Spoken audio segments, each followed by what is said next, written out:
Hey guys, so where we left off last was we discussed the prison reform during Ann Richards' tenure as governor and how prison population went from 60,000 in 1992 to 80,000 in 1994. And that was not due to an increase in crime. It was due to the transfer of prisoners that should have been in Texas prisons who were being housed and contained in local county jails because there was no room in the state prisons. So she expanded the beds for Texas prisons, put a heavy focus on rehab for people that were addicted to drugs and alcohol. And there are a couple of things that I want to bring up for history purposes to give context to kind of what's going on in the grand scheme of things before we get to her re-election campaign. So in 1975, the NRA starts a lobbying group. And this is a New York Times front page basically discussing that the Fairness Doctrine was repealed 1987. There were 4 commissioners on the FCC that repealed this. 3 of them were appointed by Ronald Reagan, and the 4th was appointed by Richard Nixon. So basically they were all conservatives. I think 2 of them were listed as Democrats, but they were conservative Democrats. And that is clear when you look at their background and history. These were business attorneys attached to things like telecom, TV, big business. Ultimately, that's what they were. So they were not the liberal progressive Democrats. They were the conservative Democrats. And then on July 4th, 1988, Rush Limbaugh goes national. And actually, I just remembered his name should be added to my list of people whose graves I plan on watering with a yellow liquid as soon as I get the opportunity. It's not a long list. There's a few.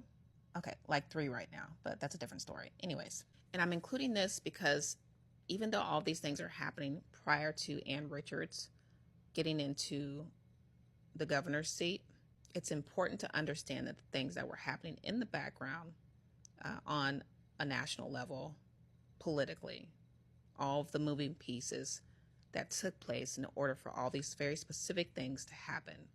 Because at the end of the day, so many of these things are very, very connected. And I think it's good to have an awareness of that. And again, Rush Limbaugh was just a trash human being. College dropout from a family of lawyers, and his dropout story from college. This is like the 60s, late 60s, early 70s, anti-war versus, the hippies. There's a lot of stuff going on. Vietnam, there's all kinds of stuff going on. And what I notice so much about these goddamn conservatives is that so many of these people are like college dropouts who I'm imagining they're just fucking losers that probably didn't get no ass. Nobody took them seriously. They were probably pieces of shit. And they took all that energy that, instead of being like college students and living that experience and socializing and getting to know people because they did not have the skills or the mindset to do so because of whatever childhood trauma or, disappointments that they were to their mommy or daddy or their absolutely insane parents, whatever brokenness they had, couldn't cut it in college. And they said, you know what? Fuck this shit. I don't need you guys.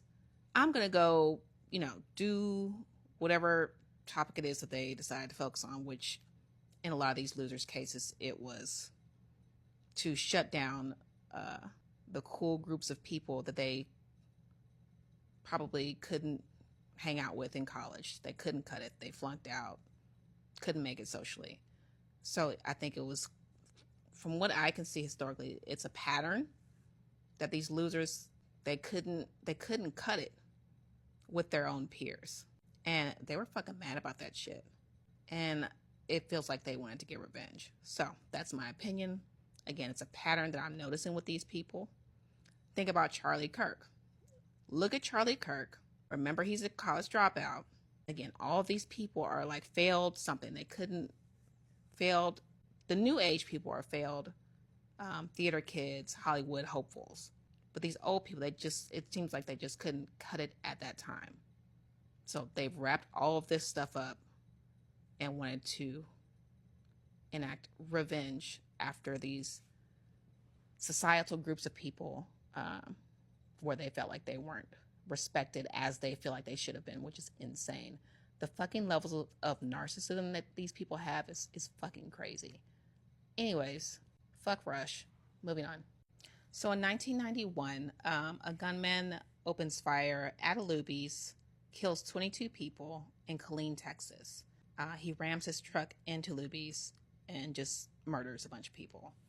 Now, this at the time was the biggest massacre in the country, so pretty big deal. Some pictures from that.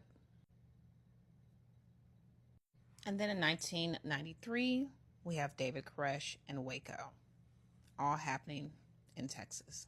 So, big massacre, Luby's, Killeen, 91. 93, we got David Koresh and the whole whatever the fuck was going on there. Honestly, I was like 9, 10. I don't remember a whole lot. I would need to go back and refamiliarize myself to remember what was happening there. But as always, a fucking damaged ass child grows up to be an adult who damages people, does some cult shit, and we have what we have, right? And what I remember is that obviously the government had some culpability and responsibility in this, maybe how it was initiated. Don't exactly know, but there was a significant loss of life. 4 ATF agents were killed, and the people within the compound, vast majority of them were children. 82 total people were killed. I mean, this is really a sight. This is insane. And it lasted 51 days. Later that year, Ann Richards vetoes concealed carry. Now, she vetoed allowing it on the ballot for Texans to vote for it. Now, remember, we just had the whole Luby massacre. We also had the Waco thing. And if I remember correctly, there have been several shootings around the nation in, I think in the preceding 10 years or so in various states.